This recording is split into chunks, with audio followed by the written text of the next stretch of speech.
আপনাদের সকলকে জয় যিশু। আপনাদের সকলকে আরেকটিবার স্বাগত জানাই আমার ইউটিউব চ্যানেলে। আমি জয় মণ্ডল। আজকের আপনাদের জন্য একটি বিশেষ বাক্য নিয়ে এসেছি। আসুন আপনার বাক্য শোনার আগে প্রার্থনা করি। স্বর্গীয় মহান দয়ালু পিতা, প্রভু তোমায় ধন্যবাদ দিই সুন্দর দিনের জন্য, এই সুন্দর সুযোগের জন্য প্রভু। বিশেষ করে এই দিনে আমরা যে বাক্য শুনবো, আমরা যে বাক্য শিখবো, আমরা যেন মনের হৃদয়ে রাখতে পারি, আমাদের জীবনে যেন ব্যবহার করতে পারি। ছোট্ট প্রার্থনা প্রভু যিশুর নামে চাই, আমেন। আজকের আমি যে বাক্য আপনাকে বলতে চলেছি সেই বাক্যটি হলো গুড ফ্রাইডে ও ইস্টার। গুড ফ্রাইডে ও ইস্টার সানডের সম্বন্ধে। গুড ফ্রাইডে ও ইস্টার সানডে যীশু খ্রিস্টের একটি মহান বলিদান। আমরা যখনই গুড ফ্রাইডে বা ইস্টার সানডে পালন করি, আমরা জানি কি যীশু খ্রিস্ট আমাদের জন্য জীবন দিয়েছিল ক্রুশে গুড ফ্রাইডের দিনে, আর সে ইস্টার সানডের দিনে পুনরুত্থিত হয়েছিল।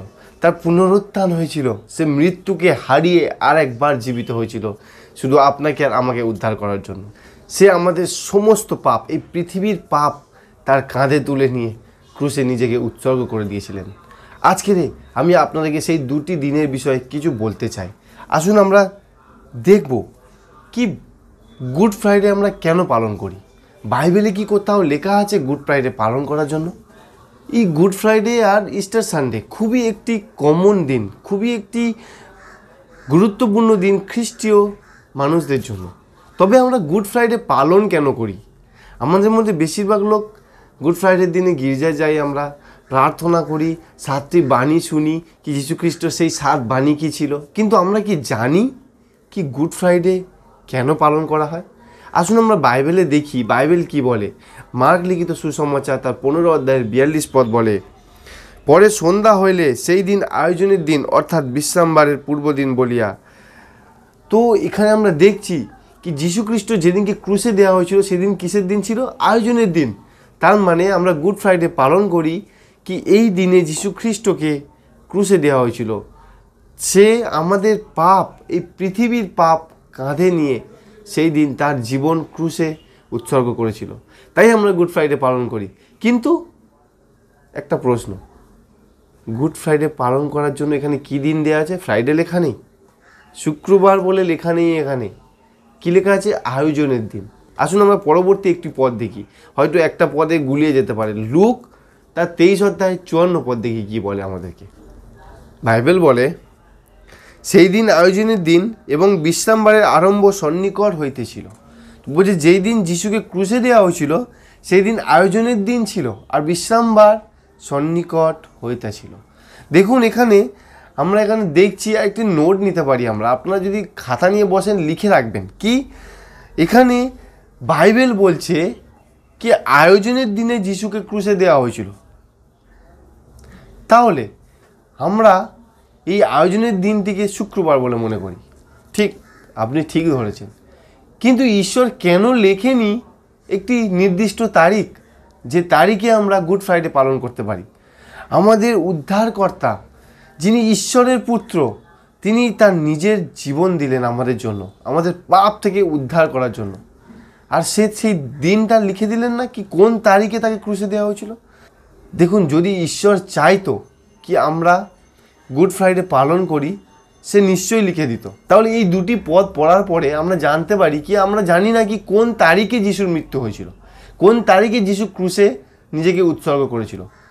কিন্তু এখানে আমরা বাইবেল থেকে শুধু জানতে পারলাম কি আয়োজনের দিনে যীশু খ্রিস্ট ক্রুশে নিজেকে উৎসর্গ করেছিল। এই তারিখটি রোজ বদলেছে। আমরা যদি দেখি 2015 সালে গুড ফ্রাইডে ছিল এপ্রিল মাসের 3 তারিখে। 2016 সালে যদি দেখি গুড ফ্রাইডে ছিল মার্চ মাসের 25 তারিখে। 2017 সালে যদি দেখি গুড ফ্রাইডে ছিল এপ্রিল মাসের 14 তারিখে। 2018 সালে যদি দেখি গুড ফ্রাইডে ছিল মার্চ মাসের 30 তারিখে। ফের 2019 সালে যদি দেখি এপ্রিল মাসের 19 তারিখে। আবার যদি দেখি 2020 সালে সেটি ছিল এপ্রিল মাসের 10 তারিখে। আর এবছর এপ্রিল মাসের 2 তারিখে। দেখুন, প্রত্যেক বছর এই তারিখটি বদলাতে আছে। কেন এরকম প্রত্যেক বছর কেন তারিখ বদলাচ্ছে? কেন আমরা সেই সঠিক দিনটা খুঁজে পাচ্ছি না? কেন বাইবেলে বলেনি? আমরা যদি দেখি, বলে বাইবেল মানুষের লেখা কিন্তু ঈশ্বরের অনুপ্রেরণায়। ঈশ্বর তার পবিত্র আত্মা দিয়ে সেই মানুষদেরকে লেখানো করিয়েছে। তাহলে ঈশ্বর যদি চাইতো কি আমরা তার এই গুড ফ্রাইডে বা তার এই মৃত্যুর দিন বছরে একদিন স্মরণ করি, তাহলে সে একটি তারিখ দিয়ে দিত কি হ্যাঁ এই দিনে আমার পুত্রকে ক্রুশে দেওয়া হয়েছিল। কিন্তু সে দেননি, তিনি শুধু আয়োজনের দিন বলে এখানে উল্লেখ করেছে। আর এই আয়োজনের দিন এই শুক্রবার সপ্তাহে আসে, বছরে একদিন আসে না, প্রত্যেক সপ্তাহে আসে আমাদের জীবনে। আর আমি এখানে বুঝতে পারছি কি ঈশ্বর কেন আমাদেরকে তারিখ দেননি। যদি কোনো তারিখ দিত ঈশ্বর এখানে, তাহলে আমরা শুধু সেই দিনটাতেই তার কথা মনে করতাম, তার সেই মহান বলিদানের কথা মনে করতাম। সে কতটি প্রেম করেছিল কি আমাদের পাপের জন্য নিজে ক্রুশে মৃত্যুবরণ করেছিল। কিন্তু সে তারিখ দেয়নি। সে চায় কি আমরা যাতে তার পুত্রের সেই যন্ত্রণা, তার পুত্রের সেই মহান বলিদান আমরা যেন প্রত্যেক দিন আমাদের জীবনে অনুভব করতে পারি। আর যেদিনকে আমরা অনুভব করব কি সে কতটা কষ্ট পেয়েছিল, সেই দিন আমরা পাপ ছেড়ে দেব। তাই সে কোনো তারিখ দেয়নি। কিন্তু আমরা মানুষ নিজেদের মধ্যে একটি তারিখ বানিয়ে নিয়েছি, আর প্রত্যেক বছর আলাদা আলাদা দিনে সেই তারিখ আসে, আর যেটি আমি পছন্দ করি না। আমি বলছি না আপনারা গুড ফ্রাইডে সেলিব্রেট করবেন না, কিন্তু আমি বলতে চাইছি কি যে তারিখ আপনারা সেলিব্রেট করছেন সেটি ভুল। আপনি এই গুড ফ্রাইডে প্রত্যেক শুক্রবার আসে, প্রত্যেক সপ্তাহে আসে। আপনি প্রত্যেক সপ্তাহে ঈশ্বরকে মনে করুন, স্মরণ করুন, প্রত্যেক দিন তাকে স্মরণ করুন। সে বলছে দিবারাত্র তার সঙ্গে ধ্যান করতে হবে আমাদেরকে, নাকি বছরে একদিন। আমি যদি দেখি সমস্ত খ্রিস্টীয় ভাইয়েরা বোনেরা এই দিনে গির্জায় আসে, সারা বছর তাদের খুঁজে পাওয়া যায় না। কেন? কারণ তাদের কাছে সময় নেই সারা বছর। আরে সারা বছর আমি যদি প্রত্যেক সপ্তাহে ঈশ্বরের কাছে যাই, ঈশ্বরের মণ্ডলীতে যাই, গির্জায় যাই, প্রার্থনা করি, বাইবেল শুনি, আর নিজের মন থেকে পাপকে দূরে সরিয়ে দিই, তাহলে কি হবে আমার কাজবাজ?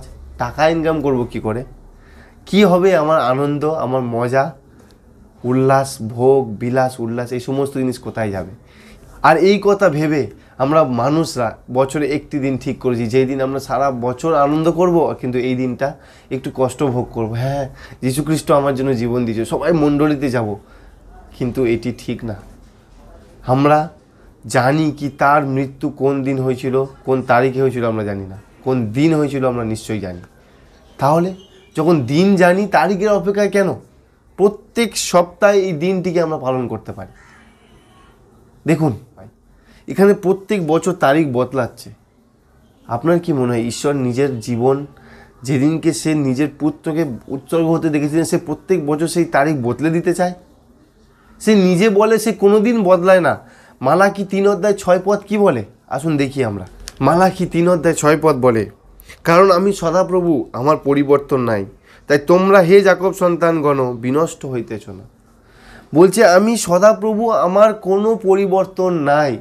সে নিজে কোনো দিন পরিবর্তন হয় না, তার বাক্য কীভাবে পরিবর্তন হবে?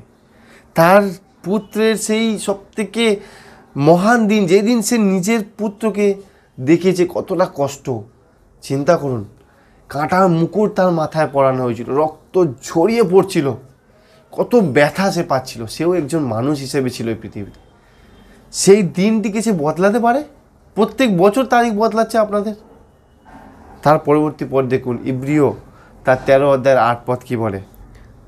যীশু খ্রিস্ট কল্য ও অদ্য এবং অনন্তকাল যে সেই আছেন। বলছে যীশু খ্রিস্ট কাল, আজ ও অনন্তকাল একই, সে কোনো দিন বদলায় না।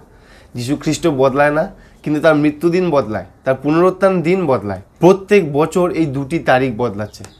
কেন? কেন? কি করে বদলাচ্ছে? মানুষ বদলাচ্ছে, ঈশ্বর বদলায় না। ঈশ্বর নিজে বলেছে যিশাইয়া 40:8 তৃণ শুষ্ক হইয়া যায়, পুষ্প ম্লান হইয়া পড়ে, কিন্তু আমাদের ঈশ্বরের বাক্য চিরকাল থাকিবে। দেখুন এখানে ঘাস শুকিয়ে যায় আর সমস্ত পুষ্পলতা ফুল পড়ে যায়, কিন্তু ঈশ্বরের বাক্য চিরকাল স্থির থাকে। তার বাক্য কোনো দিন নড়ে যায় না, কোনো দিন পড়ে যায় না, কোনো দিন বদলে যায় না। আজকের আপনি চিন্তা করুন, আমার খ্রিস্টীয় প্রিয় ভাইরা বোনেরা, আমরা সবাই খ্রিস্টের কাছে এক, কিন্তু আমি একটা অনুরোধ করতে চাই আপনাদের সবাইকে, কি চিন্তা করুন, এই যে দিন মানুষ বদলেছে, এই যে দিন মানুষ প্রত্যেক বছরে বদলাচ্ছে, সেই দিনটি কি খুবই গুরুত্বপূর্ণ? এই দুটি দিনের মাঝখানে আমরা তার মহান বলিদানের কথা ভুলে যাই। এই গুড ফ্রাইডে আর ইস্টার সানডে, এই দুটির মাঝখানে আমরা ভুলে যাই কি যীশুখ্রিস্ট কতটা কষ্ট পেয়ে আমাদের জন্য জীবন দিয়েছিল, কতটা কষ্ট সে সেই দিন ক্রুশে ভোগ করেছিল যাতে আমরা উদ্ধার পেতে পারি। কিন্তু আমরা সারা বছর তার দিকে ঘুরে তাকাই না, এই দুটো দিন ছুটে ছুটে যাই মণ্ডলের দিকে। না, আমাকে যেতে হবে গুড ফ্রাইডে, এই দিনে যীশুখ্রিস্টের মৃত্যু হয়েছিল। আরে যে সারা জীবন ঈশ্বরের সঙ্গে কাটাবে সেই ধার্মিক বলে গণিত হবে। আমাদের এই ধার্মিক হওয়া, পরিত্রাণ পাওয়া একদিনের কাজ নয়, আমাদেরকে প্রত্যেক দিন এইটি করতে হবে। আর প্রত্যেক দিন আমাদের তার কাছে যেতে হবে আর বলতে হবে, হ্যাঁ প্রভু ধন্যবাদ, ধন্যবাদ আমার জন্য জীবন দেওয়ার জন্য, ধন্যবাদ আমার পাপ তোমার কাঁধে তুলে নেওয়ার জন্য, ধন্যবাদ তুমি আজকে আমাকে তোমার যোগ্য করে তুলেছ, তুমি আমাকে তোমার সন্তান বলে ঘোষণা করেছ।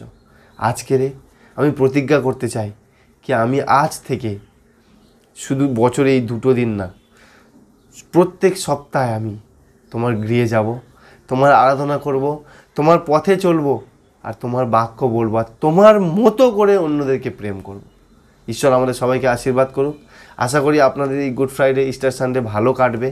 কিন্তু মনে রাখবেন, ঈশ্বর কোনো তারিখ দেয়নি তার এই গুড ফ্রাইডে আর ইস্টার সানডের জন্য। একটি দিন দিয়েছে, সেটি হলো আয়োজনের দিন।